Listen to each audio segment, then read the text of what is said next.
Assalamualaikum warahmatullahi wabarakatuh. Di sini saya membuat video pembelajaran tentang layanan penempatan dan penyaluran bimbingan dan konseling. Perkenalkan, nama saya Hertina Putri Veronica, NIM 11910322040, kelas BK4B, mata kuliah layanan bimbingan dan konseling. Dosen pengampu Bu Hasgi Yanti, SPD MPD Kons, jurusan Manajemen Pendidikan Islam, Fakultas Tarbiyah dan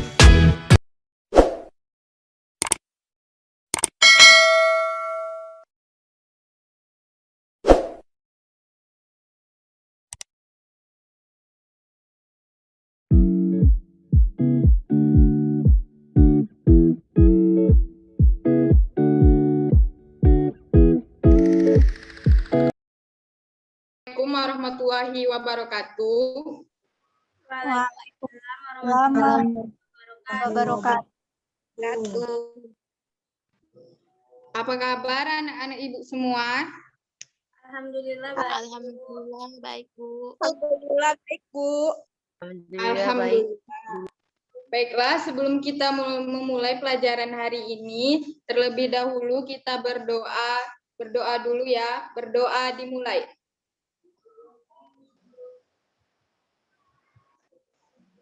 Berdoa selesai. Sebelum itu Ibu absen dulu ya.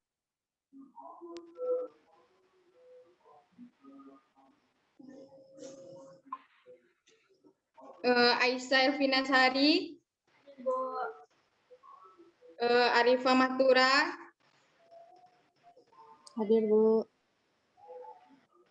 Ayu Novia, Hadir, Bu. Dwi Puji Rahayu, Hadir, Bu. Hafiza,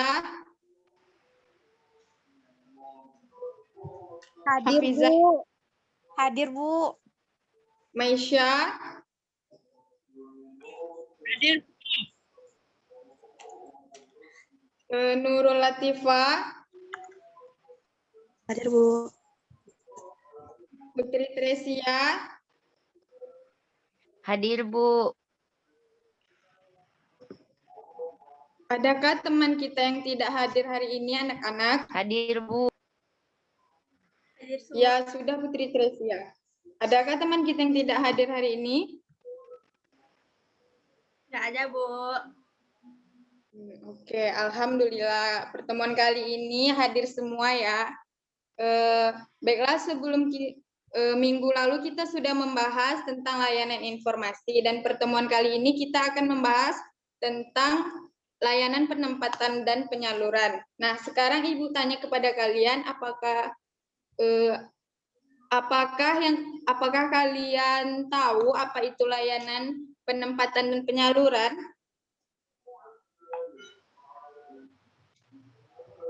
Ada yang tahu?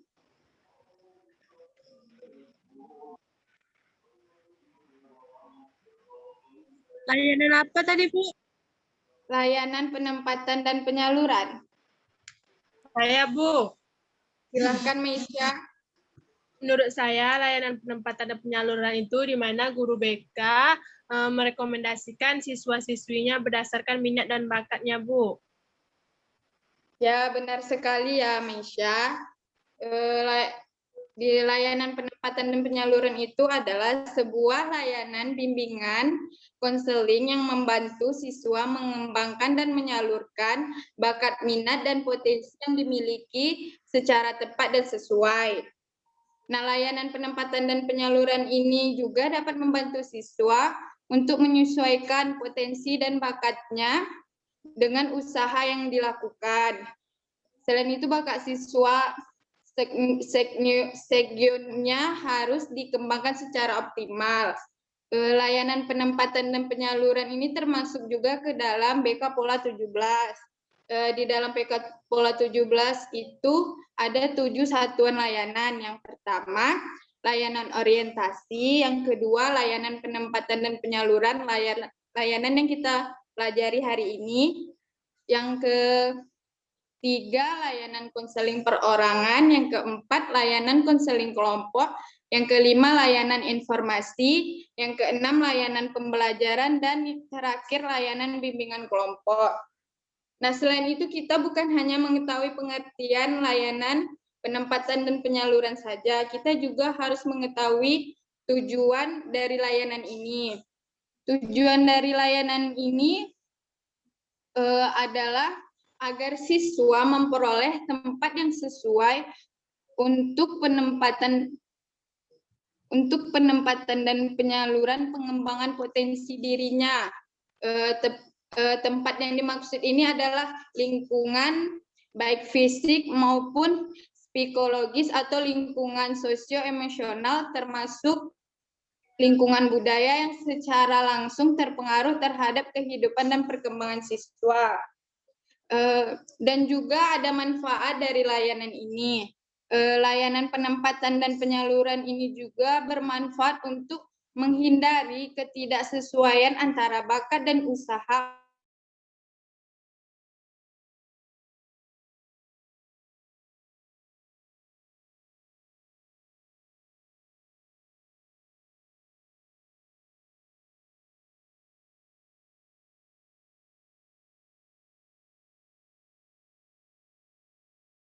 penyaluran ini. Siswa diharapkan mampu mengambil keputusan untuk merancang masa depannya dengan bakat dan keahlian yang dimilikinya. Nah, misalnya kan sekarang kalian kelas 10. Kelas 10 kan ingin menaiki kelas 11. Nah, di kelas 11 ini kalian akan disuruh pilih jurusan kan IPA, IPS, dan bahasa. Sebagaimana kita minggu kemarin itu kita telah melakukan tes aspirasi siswa dan tes aspirasi orang tua, dan juga kita melakukan tes psikologis. Nah, di sini sudah Ibu dapatkan, dan di sini juga sudah dapat Ibu tepatkan dan tahu di mana kalian ditempatkan kelas 11 nantinya. Yang pertama itu Aisyah masuk kelas IPA, Arifah Matura itu masuk kelas IPA, Ayu masuk kelas IPS, Dwi masuk kelas IPS, Hafizah masuk kelas bahasa, Maisha masuk kelas IPA, Nurul Amimi kelas bahasa, dan Nurul Latifah Asalamah masuk ke dalam kelas bahasa. Nah, di sini adakah yang ingin ditanggapi anak-anak semua?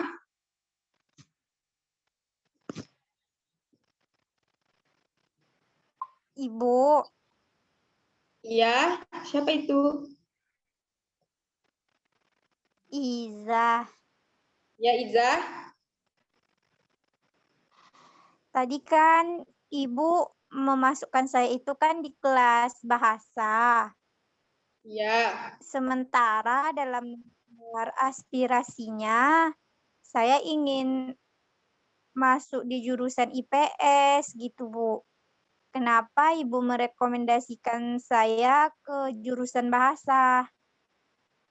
Nah, Jadi di sini saya kan cuma mau tanya itu aja, Bu. Baik, terima kasih atas pertanyaannya, Hafiza. Di sini Ibu memasukkan kamu ke dalam kelas bahasa karena Ibu melihat nilai-nilai kamu dan Ibu minta kepada wali kelas kamu kemana kamu cocoknya. Sebenarnya kamu juga bisa masuk di kelas IPS, tetapi Ibu melihat tes psikologis kamu ini pintar sekali dalam keseharian kamu ini, pintar sekali dalam berbahasanya bagus. Ibu lihat di tes psikologis kamu itu. Tapi sosial kamu juga bagus. Jika kamu ingin memasuki kelas IPS, dipersilahkan. Tapi misalnya jika kamu tidak nyaman di kelas IPS tersebut, bisa kamu memasuki kelas bahasa tersebut. Bagaimana, Afiza? Bisa dipahami? Oh, begitu ya, Bu. Baik, Bu. Terima kasih, Bu. Ya, sama-sama. Ada lagi yang ingin menanggapi?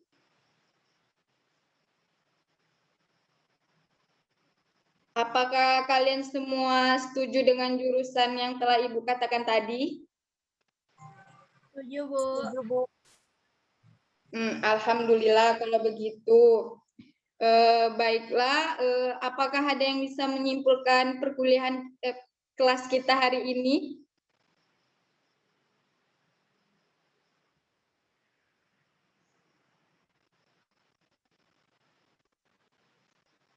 Siapa ayo yang bisa menyimpulkan kelas kita hari ini?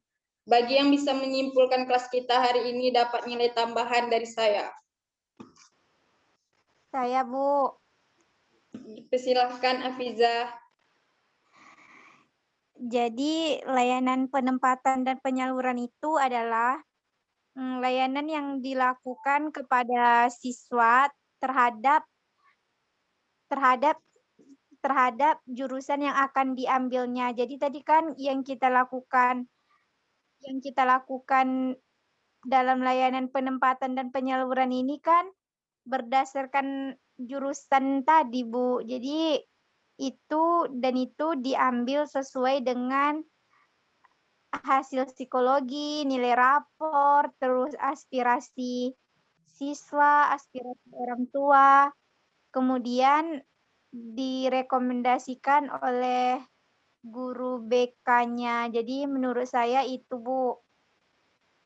Baik, terima kasih Afiza. Memang benar sekali ya anak-anak semua yang dikatakan oleh Afiza. Bahwa dalam penempatan jurusan itu kita harus melakukan beberapa tes. Ada tes psikologi dan kalian juga harus mengisi aspirasi siswa, aspirasi orang tua, dan nanti itu akan dilihat dari nilai-nilai kalian pada semester 1 dan semester 2, dan di situ nanti akan dilihat bagaimana kalian akan ditempatkan dengan jurusan yang bagus, karena itu kan misalnya kalian memilih jurusan IPA, nanti kalian ingin jadi dokter, di sana kan untuk masa depan kalian juga nanti untuk di perguruan tinggi.